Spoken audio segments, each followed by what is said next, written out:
Do you want to improve your English? Do you want to speak English more fluently? You see, the English language changed my life. Now, I was born in Hong Kong, so English is not my first language. My first language is actually Cantonese. And my second language is Mandarin because my mother is from Taiwan. And my third language is English. So when I first immigrated to North America, I couldn't speak a word of English. And I know some of my fans, rumor says, that you're tuning into my videos because you want to learn how to speak the English language. I find that that's kind of interesting. If that's the case, actually comment below and let me know. So today I want to share with you 5 steps to improve your English fluency. The 5 things that I did to learn the English language. Step number 1 to improve your English fluency is actually very simple, and that is don't give a damn. That's right, don't give a damn. Speak whenever, wherever, however. It doesn't matter if you speak with an accent. I still speak with an accent, and I talk to tens of millions of people every single month. It doesn't matter. Forget how people would judge. Forget how people would think of you. All of this stuff, it doesn't matter. Just speak as much as you could. If they don't understand, you say it again. If they don't understand, you say it again. You just keep saying it. I remember because I spoke with such a thick accent. I spoke like, it sounded like Jackie Chan. I can still speak with some Chinese accent, like, hey, this and that, like that kind of stuff. Like, I could speak with that kind of accent, but you just speak as much as you could, because that's how you get comfortable. You will not, because if you're always thinking about, oh, I'm not sounding smart, or they would misunderstand what I'm saying, or they wouldn't understand, or I'll look stupid, all this stuff, all these things hold you back learning the language. So don't give a damn. Speak as much as you could to as many people as you could. I will walk into the mall, I would talk to people, right? Say, hello, how are you? Just to practice. It's okay, right? They don't bite. It's okay, practice. Step number 2, and this is what I did. I would take a book, any book, but simple book, and I would read it out loud, word for word, paragraph by paragraph. I found that that's a very good way learning the language, because there's certain parts where maybe you have difficulty pronouncing certain chunks. You say it again and again, or maybe there are certain words you don't understand, you can go to a dictionary.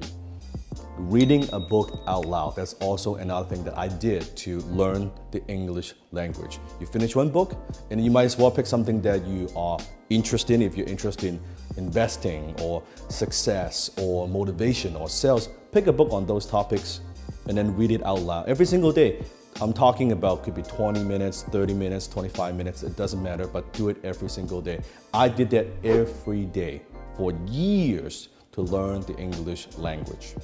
Step number 3 to improve your English fluency, and that is take one word that you don't understand, that you don't know what it means.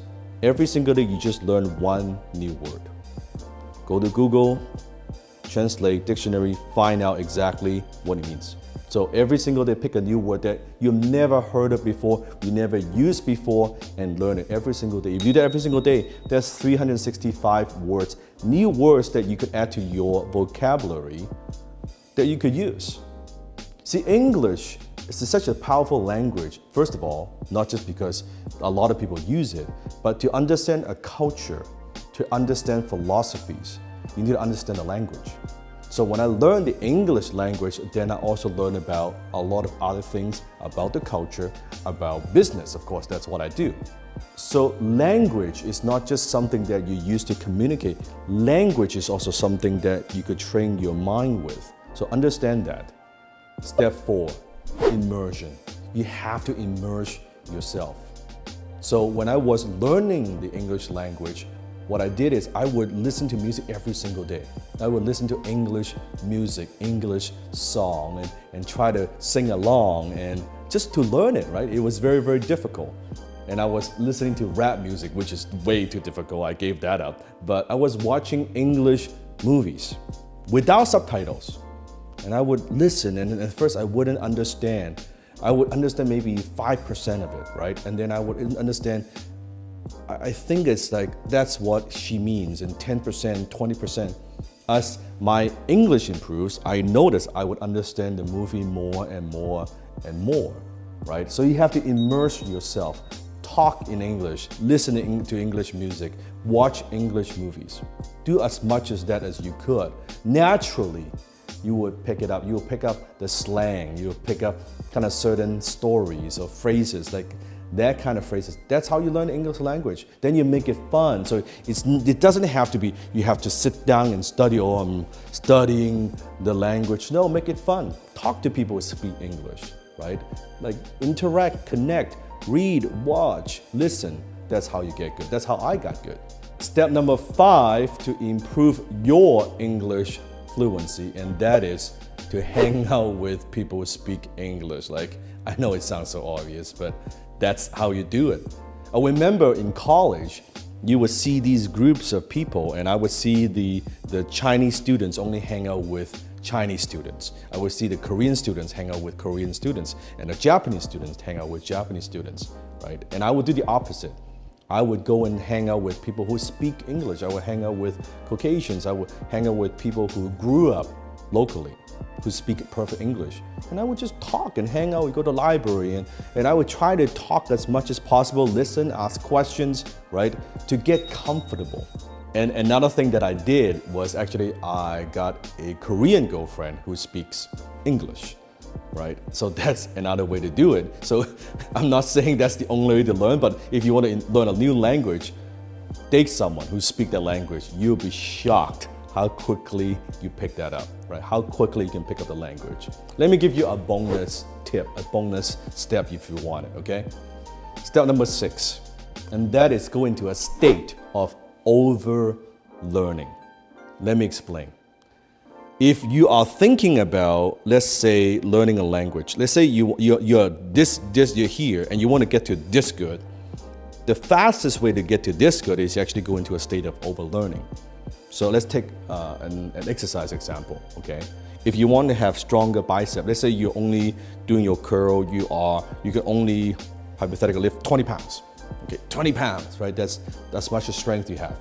If you want to make that 20 pounds easy, be able to lift that up, guess what? Train with 25 pounds, train with 30 pounds. That's an over preparation, over learning. That's what I mean, right? Go into a state of over learning.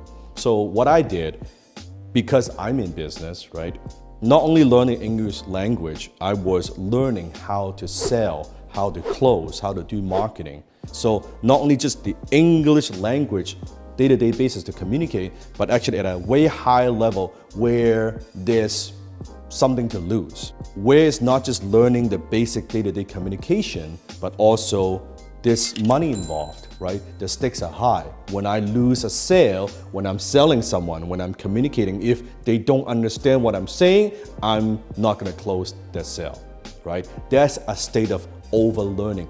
So imagine I could do that, not just to say things that you will understand, to be able to communicate in a way clearly enough that you can understand me, but to communicate in a way that you will do business, you will buy from me, you will spend money with me. That's over-learning. You could do that when you go back to day-to-day, just like talking, of course, is so easy. Would you be nervous? No. Would you care what people think? No, I just got 20 rejections in the last week. Like, you don't understand what I'm talking about. Who cares? Who cares? It wouldn't bother you. And that's what I mean, over-learning. So I suggest to my students, if you want to learn the English language, learn how to close, learn how to sell. Go sell something, because then all the nervousness, all of that fear, all of the anxiety, all that is gone when you're talking to day-to-day with people, because you train yourself well. You go into a state of